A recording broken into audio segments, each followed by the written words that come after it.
정격 인터뷰 더불어민주당 대변인 한민수 의원 만나보겠습니다. 의원님 안녕하세요. 안녕하세요. 서울 강북을 국회의원 한민수입니다. 한덕수 총리 탄핵 심판에 대한 선고가 다음 주 월요일 24일 이루어집니다. 당에선 불만이 나옵니다. 좀 의외죠. 저희들이 생각했던 것과도 다르고 그동안 헌재가 입장을 밝힌 거하고도 좀 배치된다고 생각을 합니다. 헌재에서는 대통령 탄핵 심판을 최우선으로 두겠다. 뭐 사안의 중대성을 본다는 얘기 아니겠습니까? 근데 지금 선고되는 순서를 보면은 그 역순 같아요. 일단 검사들, 감사원장과 검사 냈고, 그 다음에 지금 저희들은 어제 지정됐다고 속보가 뜨길래 대통령 윤석열에 대한 선고일이 잡혔구나 이렇게 생각했던 겁니다. 근데 한덕수 총리를 했기 때문에 뭐 또 이거야 또 헌재 재판관들께서 판단하시는 거지만 조금 아쉽다 이런 생각을 하고 있습니다. 왜냐하면 많은 국민들이 특히 윤 대통령께서 이제 구속 취소된 이후에는 실제로 불안해하십니다. 그것도 있고 좀 빨리 끝났으면 좋겠다. 그 얘기는 이제 일상으로 돌아오고 싶다는 말씀이시죠. 그래서 뭐 이미 결정은 된 겁니다만 지금이라도 헌재에서 윤 대통령에 대한 탄핵 선고 기일을 빨리 잡고 좀 내줬으면 좋겠습니다. 당황하고 아쉬운 분위기였나 보군요.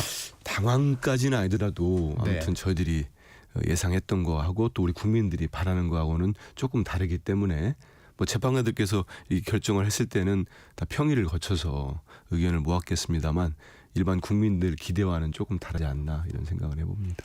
헌재 선고는 어떻게 예상하십니까? 한 총리에 대한 선고요. 그 역시 뭐 저희들이 섣부르게 볼 수는 없습니다만 지금 한 총리가 저희들이 탄핵소추할 때 보면 12.3 위헌적 불법 계엄을 할 때 이제 국무회의를 묵인 내지 방조했다는 또 소추 사유가 있고요. 그다음에 마은혁 지금 뭐 최상목 권한대도 마찬가지입니다만 마은혁 헌재 재판관에 대한 그 임명을 사실상 거부를 했지요. 이런 부분들 그리고 법으로 돼 있는 내란 상설 특검을 하면은 대통령이 즉시 후보자를 추천 의뢰하도록 돼 있습니다. 국회에. 근데 그거를 한덕수 총리도 하지 않았고 지금 최상목 권한 등도 하고 있지 않는데 이런 부분들을 했기 때문에 저는 중대하다고 보고 있습니다. 하지만 이제 헌재 재판관들이 이 법률과 헌법을 특히 헌법을 유연적이지만 이걸 중대성을 어떻게 볼 거냐 이런 부분들은 좀 지켜봐야 될 것 같습니다. 지금 말씀하신 것처럼 내란 혐의 이런 부분들이 있어서 연관되는 부분이 있어서 윤 대통령 탄핵 심판에 좀 단초를 볼 수 있지 않겠느냐 이런 예상들이 많습니다. 아무래도 총리다 보니까 그런 예측을 하는데 저는 꼭 그게 또 같다고는 생각하지 않습니다. 왜냐하면 윤석열 대통령이야 말 그대로 12.3 계엄에 지금 5가지 쟁점이 있지 않습니까? 대통령에 대해서는. 비상계엄의 적법성 문제. 이거는 뭐 완전히 위헌적이라는 게 전부 드러났다고 봅니다. 그리고 두 번째는 포고령의 적법성인데 이 역시 지금 헌법과 개헌법에 국회의 활동을 방해하고 국회를 입법 활동을 막을 수 있는 건 아무 일도 없습니다. 근데 그거를 했다는 거 그리고 군대와 경찰을 국회에 보내고 선관위에 보냈다는 거 또 체포 지시가 있었다는 거 정치인과 법조인에 대한 이런 것들은 중대하기도 하고 대통령이 직접 지시를 했기 때문에 저는 아까 말씀드린 것처럼 국무회의를 묵인 또는 방조했다는 그리고 또 상설특검에 대한 추천 후보를 하지 않았다는 부분 이런 부분들하고는 경중은 큰 차이가 있다고 보고 있습니다. 네, 이 관심 갖는 부분이 또 탄핵에 대한 의결 정족수 문제입니다. 지금 민주당에서는 최상목 권한대행에 대한 탄핵을 추진하고 있는데 이 부분 결과를 지켜볼 수밖에 지금 없는 상황입니다. 정족수 문제 말씀하시는. 그런데 이제 이게 저는 이미 그 논란은 정리가 됐다고 봅니다. 왜냐하면 한덕수 총리가 윤석열 대통령 탄핵소추 이후에 대통령 권한대행일 때 그러면 정족수가 어떻게 되느냐 했는데 명확합니다. 이거는 왜냐하면 그 권한대행으로서 황교안 권한대행도 마찬가지고 그 모든 그 정부의 임명장에 했던 공식 서류에 보면 대통령 권한대행 총리 한덕수 이렇게 되는 겁니다. 그러니까 이거는 권한을 대행할 뿐이지 이분이 실질적 행사했을 때는 국무위원으로서 그 자격을 갖고 있기 때문에 이건 뭐 헌법학찰도 그렇고 헌재에서도 그 판단은 다 이미 내려진 걸로 보고 있습니다. 그래서 저희들이 최상목 권한대행을 실제로 탄핵에 들어간다 하더라도 국무위원에 준하는 그렇다면 제적 국회의원의 과반수 보면 될 것 같습니다. 의결 정족수에는 큰 네. 문제가 발생하지 않을 것이다. 그렇게 이렇게 보겠습니다. 보고 계시군요. 예. 네. 한덕수 총리는 헌법재판관 임명을 거부한 바 있습니다. 네, 맞습니다. 탄핵이 기각될 경우에 마흔적 재판관 후보자 임명 어려워지는 거 아닌가요? 다시 또 안 할 거라고 보시는 거죠. 이제 기각돼서 한덕수 총리가 돌아올 때 그 말씀이신 어떻게 거죠. 보십니까? 예.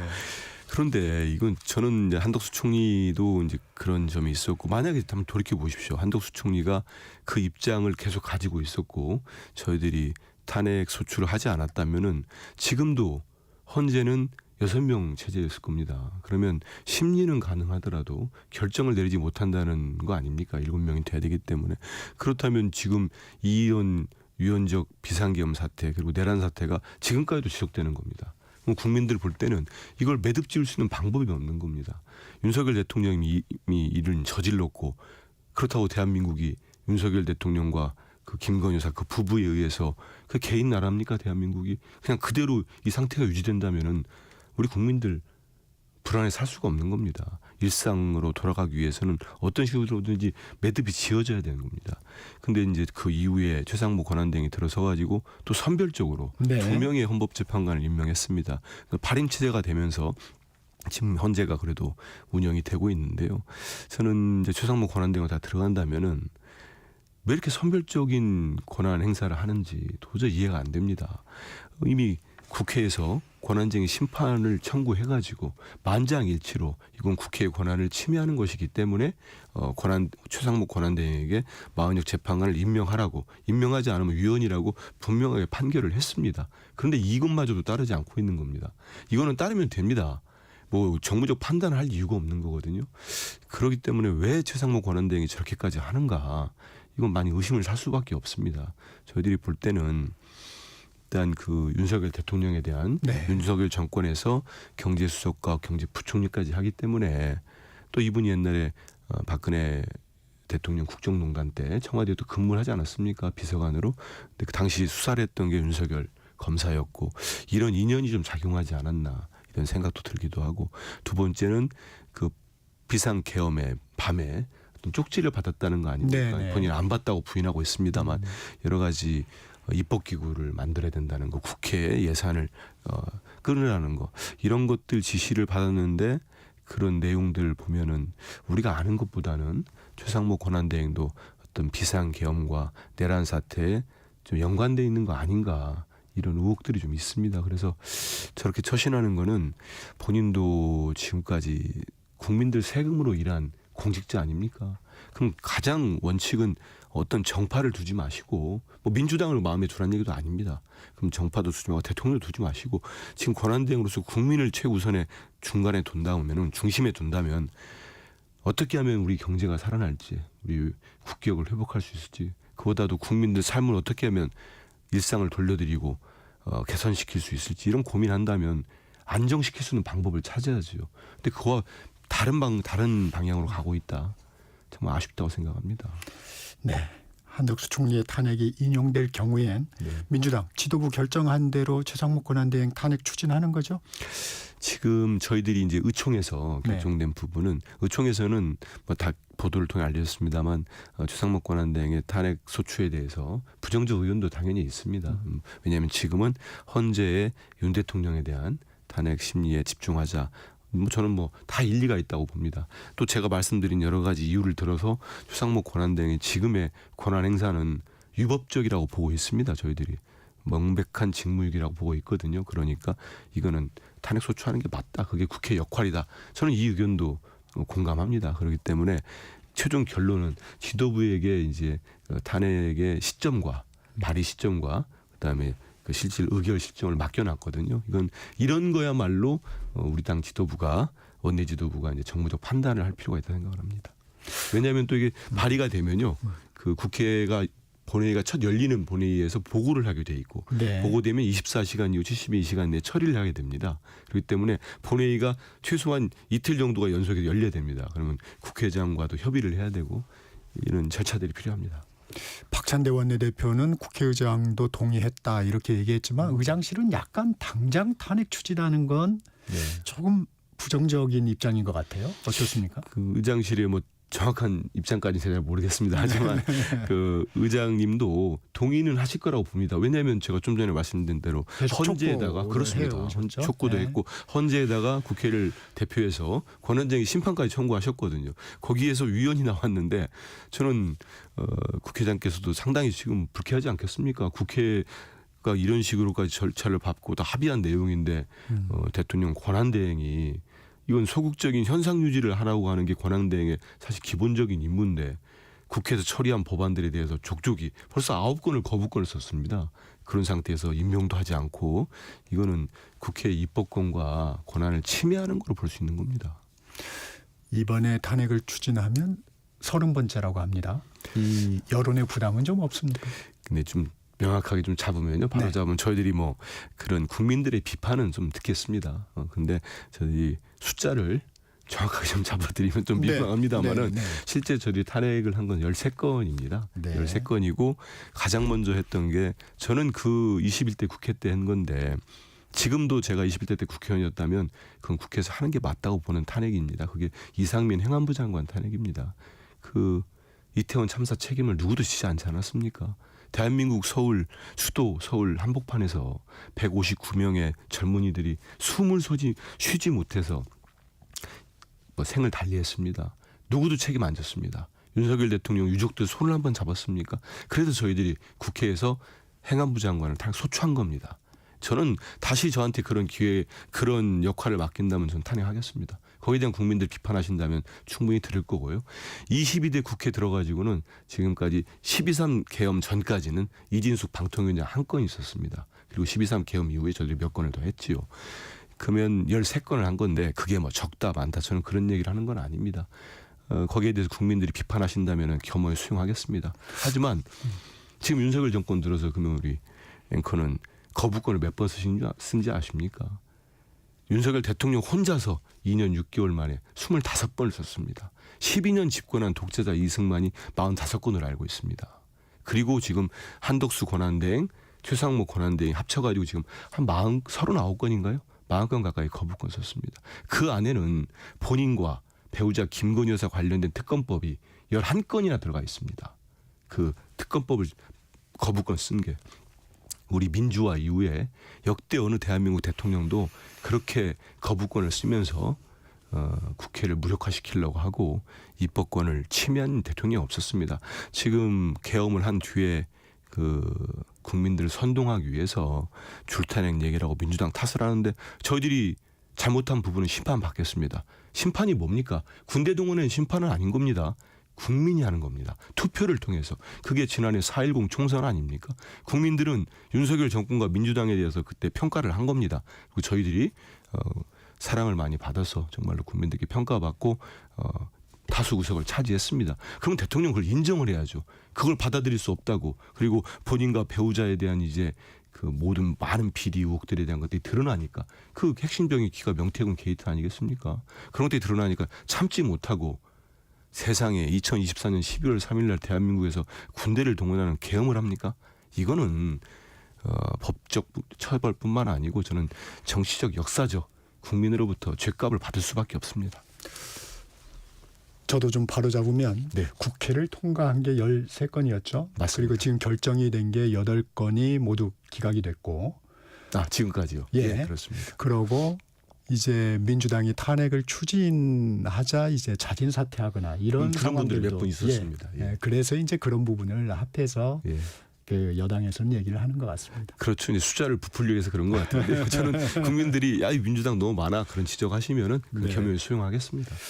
그런데 다소 의외의 반응이 나옵니다. 최상목 대통령 권한대행이 민주당이 탄핵 소추안을 발의하면 전격 사퇴하는 방안을 검토한다는 얘기도 전해지고 있어. 이게 가능한 얘기입니까 이게? 그래가지고 저도 그 보도를 어제 나왔었는데 네. 그 이후에 최상목 권한대행 측이 그런 건 전혀 고려하고 있지 않다. 잘못된 보도라고 입장 밝힌 거 보니까 그러지는 않으시는 것 같습니다.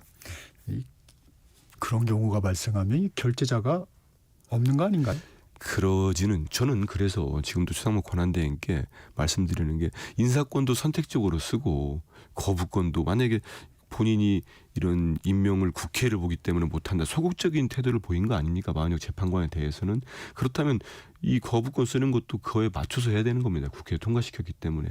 이게 너무 선택적 인사권과 선택적 권한 행사를 하는데 저는 헌재의 결정이 있었으니까 오늘이라도 마은혁 재판관을 임명하면은 최상목 대행을 둘러싼 여러 가지 논란 중에 큰 부분이 해소되지 않겠나 이런 생각을 합니다. 물론 다음 주에 여러 정치적 변수들이 있습니다. 그런데 최상목 대행이 탄핵되면 그 다음에 이제 대행을 맡으실 분이 이주호 교육부 총리이지 않습니까? 지금 그 정부 권제 순으로는 그렇게 네, 되는 걸 네. 알고 있습니다. 그렇게 되면 이주호 교육부 총리가 과연 마은혁 헌법재판관 후보자를 임명할 수 있을까? 여기에 대해서도 회의적인 반응이 많습니다. 그런 거야 저희들이 뭐 의원총회에서도 그렇고 그런 부분까지 논의를 하진 않았습니다. 그리고 실질적으로 지금 최상목 대행이 어떤 위법적인 걸로 탄핵 소추를 할 거냐 아니면 말씀하시는 것처럼 또 경제부총리라는 자리가 있고 여러 사안이 있어서 조금 더 두고 봐야 되는 게 맞지 않느냐 이런 것들이 있는데 좀 비상식적이고 무도하다는 생각은 저도 하고 있습니다. 하지만 많은 국민들이 또 생각하시는 점들이 있기 때문에 저희들이 충분히 의원들 한번 이 논의를 하면은 장시간 토론을 합니다. 저희들이 민주당에서 신중하게 장관이 됐던 뭐 부총리가 됐던 신중하게 접근할 수밖에 없고요. 아까 말씀드린 국회의 실질적인 절차라는 부분도 있기 때문에 지금은 지도부에 유임해놨고 저는 여러 가지 사안으로 최상목 권한대행 탄핵이 필요하다는 데는 공감대가 있습니다만 이걸 실제로 어떻게 추진할 거냐 이건 좀 더 상황을 봐야 될 것 같습니다. 이제 권한대행에 대한 탄핵 얘기들을 좀 해봤고 네. 진짜 관심은 네. 윤석열 대통령의 탄핵 심판 선고입니다. 이제 한덕수 총리까지 탄핵 심판 선고일이 잡혔으니까 좀 임박했다는 분위기는 뭐 부인할 수 없을 것 같습니다. 언제쯤 전망하십니까? 저는 벌써 나왔을 거라 생각을 했었는데 이게 우리 국민들도 많이 기대라기보다는 예측 아무튼 정말 기대를 하신 거죠. 왜냐하면 어제도 저희들이 이제 광화문에 가서 저희 네. 지역 주민들 또 많은 국민들과 같이 행진도 하고 말씀도 나누고 했는데 대부분의 정말 절대 다수가 빨리 내란 사태를 종식했으면 좋겠다. 그리고 일상으로 돌아가고 경제 상황이 정말 너무 어렵습니다. 그래서 경제를 회복시킬 수 있고 성장시킬 수 있는 정부 정책도 필요하고 그런 부분이 있지 않겠습니까? 그래서 저는 이제 뭐 오늘이 금요일입니다만 헌재에서 오늘 뭐 대통령에 대한 선고일 지정하지 않겠다 말을 했기 때문에 다음 주로 가면은 통상적인 그동안 노무현 대통령이나 박근혜 네. 대통령 때 했던 거를 보고 하면은 다음 주 중반 또는 후반까지도 가는데 다음 주는 넘기지 않을 것 같습니다. 그리고 헌재가 이미 이제 한덕수 총리까지 한 거 보면은 다음은 윤석열 대통령 차례가 된 것 같고 뭐 예측을 해본다고 하면은 제가 아까 말씀드린 대로 5가지 부분의 쟁점에 있어서 유연이 분명하기 때문에 저는 만장일치로 피청구인 대통령 윤석열을 파면한다는 주문이 나올 걸로 생각하고 있습니다. 민주당의 기대와는 다르게 탄핵 심판 심리가 길어지다 보니까 국민의힘에서는 기각 각하에 대한 얘기들도 많이 나오고 있습니다. 제가 들은 얘기는요. 국민의힘 지도부에서 네. 실질적으로 지금 말씀하신 탄핵 기각이나 각하 얘기를 하는 초선 의원을 보고 뭐 저도 초선입니다만 당황했다는 얘기를 들었어요. 그 얘기는 국힘당 지도부도 이거는 너무 명확하지 않습니까? 우리 전 국민이 군인들이 계엄군이 들어와서 국회를 유리창을 깨고 점거를 하고 침탈한 걸 다 봤습니다. 그리고 본인 스스로가 헌재에다가 선관위에 군대를 보냈다는 걸 자기가 지시했다는 걸 인정을 했습니다. 근데 이거를 어떻게 유연이 아니라고 할 수 있겠습니까? 한덕수 총리마저도 헌재의 증인으로 나오셔가지고 당시 12월 3일에 있었던 국무회의는 형식 절차상 내용은 맞지 않다고 했습니다. 국무회의가 아니라고 한 겁니다. 뭐 부서도 하지 않았고 기록도 없다는 거 아니겠습니까? 당시에. 그렇기 때문에 이거는 각하나 저희 기각은 나올 수가 없고요. 만약이라도 그런다면은 저는 묻고 싶어요. 그러면 윤석열, 김건희 그 부부가 통치하는 다시 그 시기로 돌아가자는 얘기인지 그리고 앞으로 대한민국 대통령은 여소야대가 돼가지고 국회에서 탄핵을 하고 그건 절차 아닙니까? 국회에 들어있는 헌법적 절차입니다. 그리고 예산을 삭감하고 그럼 앞으로 어느 대통령도 계엄군 보내면 됩니다. 계엄하면 됩니다. 그럼 이걸 누가 단죄를 하고 누가 이게 잘못됐다고 결정을 내리겠습니까? 그래서 저는 거기에 대해서는요. 정말 제가 민주당 의원이고 대변이기 때문에 아니고 그냥 국민의 한 사람을 볼 때 1도 의심하지 않습니다. 완벽한 흠결 없는 역사에 남을 결정문을 쓰기 때문에 시간이 걸린 것 같고요. 지금 보니까 한덕수 총리나 그 전에 이제 검사들 네. 탄핵 나온 거 보면 아마 재판부에서는 국민들이 빨리 내주기를 바랬습니다만은 역순이지만 저희들이 볼 때는 네. 그런 절차를 밟아온 게 아닌가. 그래서 시간이 걸린 게 아닌가 싶습니다. 어제 좀 우려되는 일이 있었습니다. 헌재 앞에서 윤 대통령 파면 촉구하는 그 회견 중에 네. 민주당 백혜련 의원이 달걀을 네. 맞았습니다. 이 경찰의 경비 실패가 명백한데 어떻게 대응하십니까? 그래서 백혜련 의원이 바로 이제 그 던지신 분, 이제 그 가해자를 처벌해 달라고 고발을 했는데요. 저는 어제 가지 못하고 다른 일정이 있어서 저희 델리민주라고 우리 유튜브를 통해 봤는데 큰일 날 뻔했더라고요. 만약에 그 달걀이 아니고 그 달걀이 눈에 맞았으면 큰 상처를 입었을 겁니다. 그런데 돌멩이였다면 큰일 났는데 경찰도 조금 안이하지 않았나 싶고 거기에 본인의 의사를 저는 그게 진보가 됐든 보수가 됐든 표시할 수 있다고 봅니다. 네. 하지만 폭력적 방법으로 테러를 하는 거는 이거는 대한민국에 지금 우리가 왜 윤석열 대통령을 이렇게 비판하고 단죄해야 된다고 하는 거겠습니까? 우리 공동체를 무너뜨리는 거는 생각이 다르다고 해서 있을 절대 용납하면 안 됩니다. 그렇기 때문에 그런 부분은 정말 엄하게 처벌해야 된다고 생각합니다. 이 정치권의 발언도 좀 거칠어지고 있습니다. 민주당 이재명 대표 최대행을 겨냥해서 직무유기 현행범으로 체포될 수 있으니 몸조심하라 했는데 대변인으로서 좀 당황하지 않으셨나요?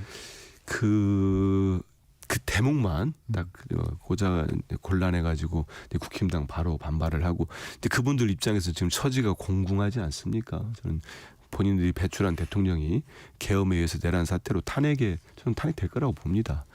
파면될 거라고 보는데 그런 상황이기 때문에 하는 건데 전체적인 이건 최상목 권한대행이 지금 제가 앞서서 말씀드린 부분들 네. 위헌적인 부분 또 정말 직무유기를 하고 있는 부분들 국민의 목소리를 대변하면서 지적한 내용 전체를 봐주시면 좋겠습니다. 네. 아마 대변인으로서 저는 그 말씀을 하셨을 때 네. 어떻게 대응해야 되지 좀 그런 생각도 전혀 하시지 않았어요? 그러지는 않았습니다. 그러지 않고요. 좀 맥락을 보시면은 네.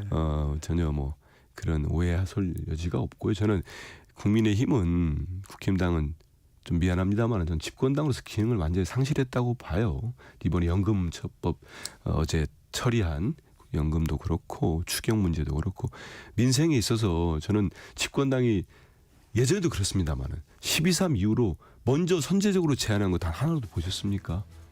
그러고 저도 정치 부자로 꽤 오래 했습니다만 야당의 발목을 잡는 여당 처음 봤습니다. 네, 오늘은 여기까지 듣겠습니다. 예.